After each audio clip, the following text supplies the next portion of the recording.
मेरे प्यारे बच्चे, जो भक्त सावन में मुझे याद करता है उसके जीवन में यदि अभाव है, दुख है, चिंता है तो वह धीरे धीरे समाप्त हो जाते हैं। क्योंकि श्रावण मास केवल एक महीना नहीं है, यह एक दिव्य अवसर है अपने कर्मों को शुद्ध करने का, अपनी आत्मा को मेरे साथ जोड़ने का और अपने जीवन में छाए अंधकार को उजाले में बदलने का। इस महीने का हर दिन हर पल तुम्हारे जीवन में चमत्कार लाने की शक्ति रखता है, लेकिन सिर्फ तब जब तुम मुझे सच्चे मन से याद करते हो। बच्चे, आज मैं तुम्हें इसी संदेश को बताने आया हूँ। इस संदेश को पूरा सुनने से पहले इस चैनल को सब्सक्राइब कर लेना, इस वीडियो को लाइक कर देना और कमेंट में ओम नमः शिवाय लिख देना। तुम सोचते हो अभाव सिर्फ धन, वस्त्र या सुविधा की कमी का नाम है, लेकिन मैं कहता हूँ अभाव का सबसे बड़ा रूप है प्रेम की कमी, विश्वास की कमी और शांति की कमी। जो व्यक्ति अपने अंदर इन गुणों को विकसित नहीं कर पाता, उसके पास सब कुछ होते हुए भी जीवन अधूरा रहता है।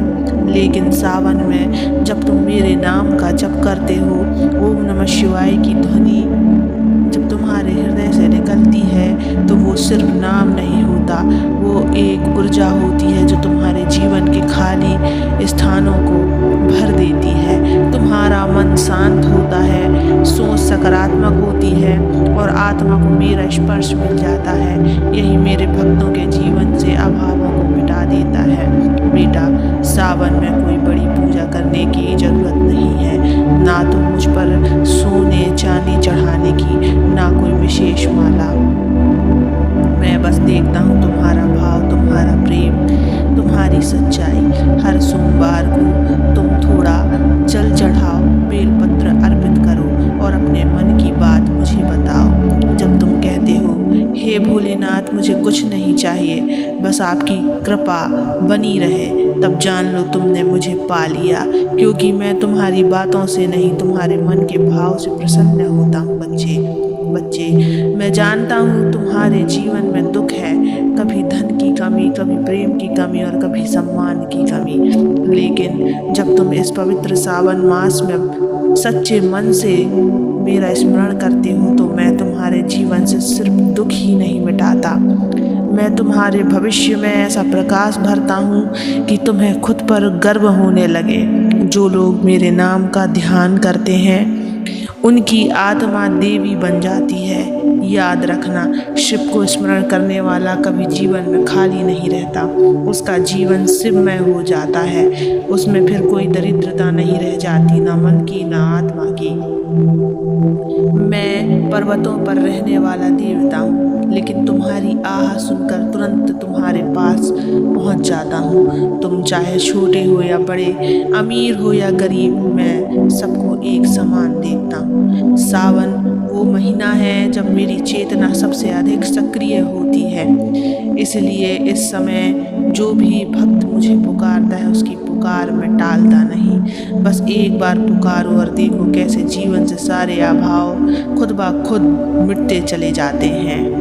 सावन अपने सारे अभाव मुझे सौंप दो, अपनी चिंता, दुख, डर, अकेलापन सब कुछ मेरे चरणों में रख दो और बस विश्वास रखो मैं तुम्हारे साथ हूँ, हर सोमवार नहीं हर क्षण। तुम अकेले नहीं हो। सावन में जो मुझे याद करता है मैं उसका हाथ थाम लेता हूँ। बच्चों, क्योंकि तुम मेरे बच्चे हो। तुम कहते हो भोलेनाथ मेरे पास कुछ नहीं है, ना पैसा, ना सहारा, ना कोई जो समझ सके, लेकिन क्या तुम भूल गए कि मैं तुम्हारा सबसे बड़ा सहारा हूँ। जब तुम मुझे सावन में याद करते हो तो तुम्हारी ये पुकार मुझे उस गहरे सागर की तरह सुनाई देती है जिसमें कोई डूबता हुआ दिन का पकड़ने की कोशिश कर रहा हो, और मैं तुम्हें कभी डूबने नहीं देता।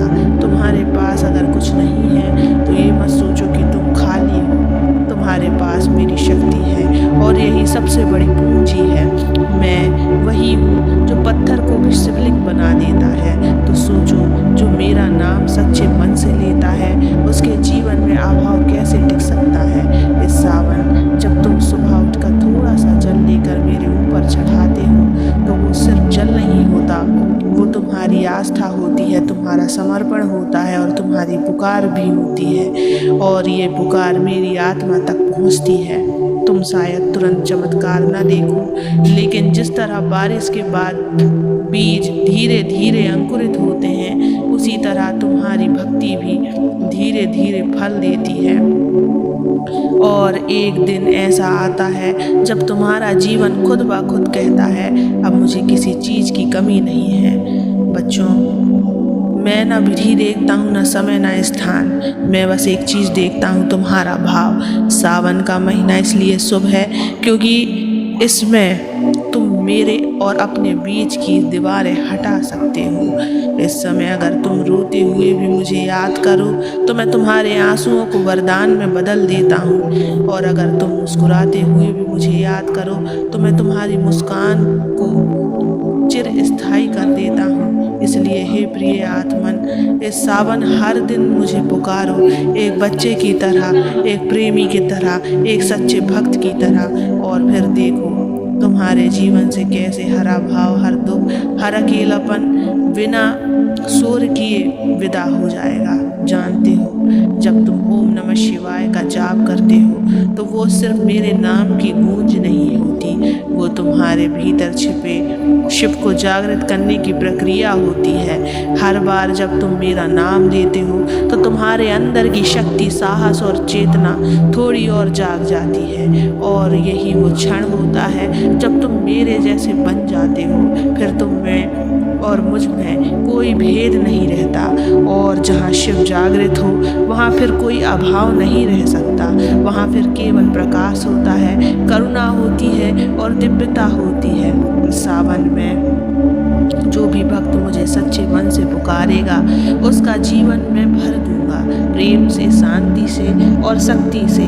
तुम चाहे जिस स्थिति में हो, संघर्ष में, उदासी में, गरीबी में या अकेलेपन में, तुम इस सावन खाली नहीं लौटोगे। मैं तुम्हारे हृदय को इतना भर दूंगा कि तुम रोते हुए नहीं, मुस्कुराते हुए कहोगे, धन्य है ये जीवन जिसमें शिव स्वयं उतर आए हैं। अब उठो बच्चों, और अपने जीवन की उस दिशा में चलो जहाँ से मेरा आशीर्वाद तुम्हारा इंतजार कर रहा है। बेलपत्र उठाओ, जल का कलश भरो और आओ मेरे पास। मैं तुम्हारे जीवन को सुंदरता से भर दूंगा जिसकी तुमने कल्पना भी नहीं की थी। अब सावन तुम मेरे नहीं, मैं तुम्हारा होने वाला हूँ। बच्चों, सदा खुश रहो और आगे बढ़ते रहो। ओम नमः शिवाय का जप करते रहो। मैं सदैव तुम्हारे ही साथ रहूँगा। ओम नमः शिवाय।